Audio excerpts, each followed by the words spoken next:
வெண்பருத்தி நூலெடுத்து வாய் வெடிச்ச பூவெடுத்து நான் அணிஞ்சிட தொடுத்து வச்ச நடினமான மாலை இது.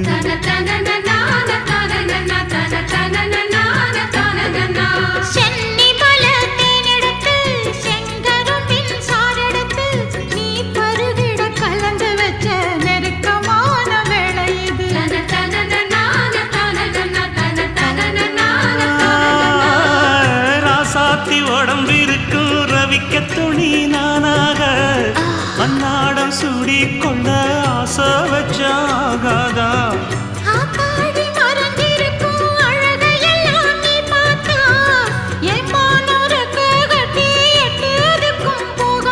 அடிச்சீனி சக்கரையே எட்டி நீயும் நிக்கிறியே நான் ஏங்கி ஏங்கி பார்க்கிற போறாங்க.